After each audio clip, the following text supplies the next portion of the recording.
right. You can live a life in isolation. You can live a life at the top of the stadium.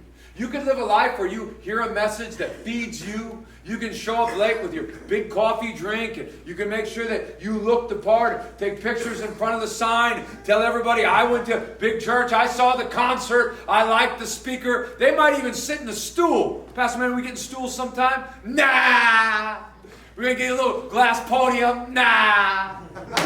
Even the old wooden pulpit, I like that, huh?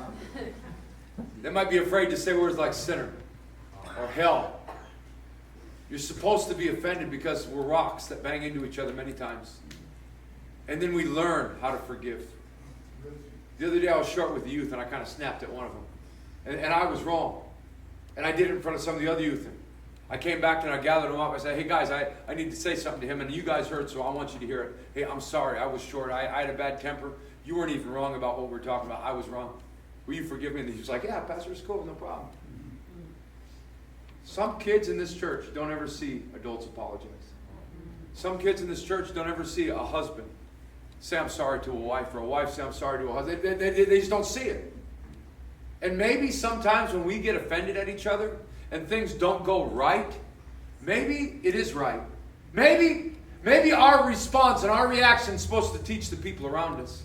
You see, at a church, you get all these different people from all different backgrounds, and we come together, and we're supposed to smooth each other over. We're supposed to step on toes so somebody can say, it's okay, I forgive you. Hey, that hurt, I didn't like that you did that, but hey, you didn't know that's a bad word. You should never say that. How would they know if somebody didn't teach them? Where in the Bible does it say I need to go to church?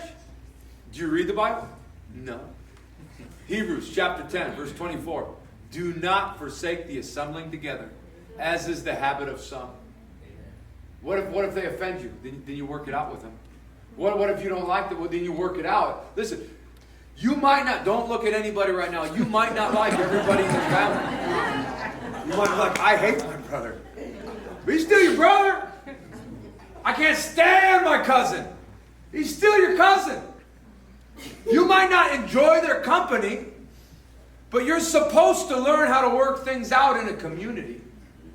But you won't unless you're devoted. Don't cry to me about being hurt at church. I promise you.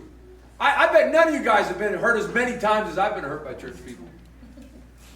I've been way more disappointed at way more people for probably more years than most of you. And you know what? When the next new person comes in, we get to love them again. Because I'm devoted to us. That's the charge, not just to be baptized, but to be part of something.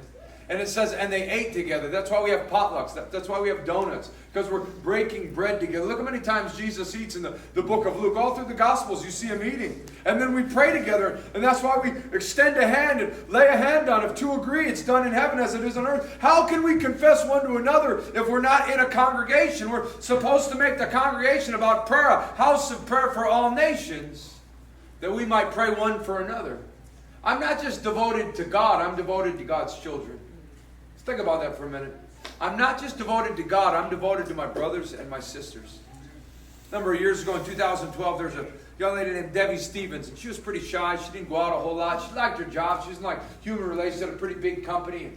Her boss was always real kind to her. The boss would say, hey, how's the weekend? Hey, did you watch that episode of Survivor? You checked out this new restaurant? They'd have small talk all the time. Then she noticed that her boss wasn't doing so well, and it seemed like the boss was getting sick a lot. And the boss said, hey, I got a bad kidney. I don't know how things are going to go for me.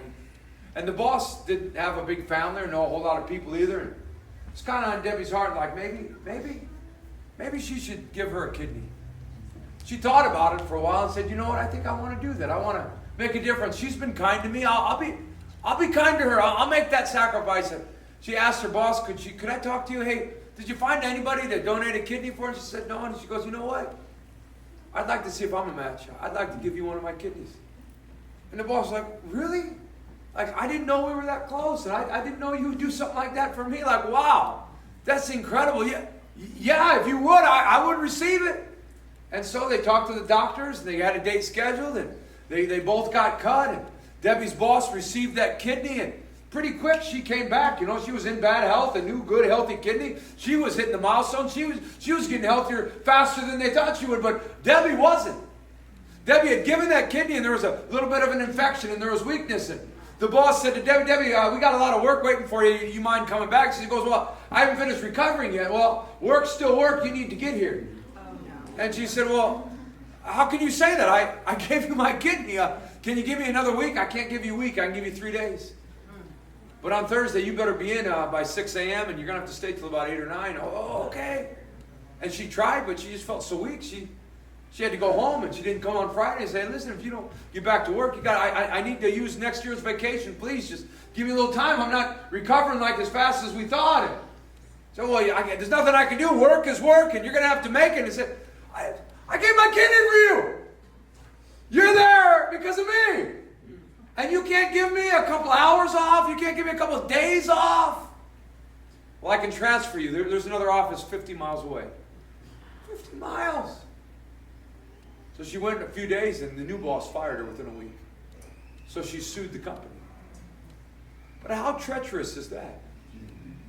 I gave myself for you, and you can't give me a couple of hours?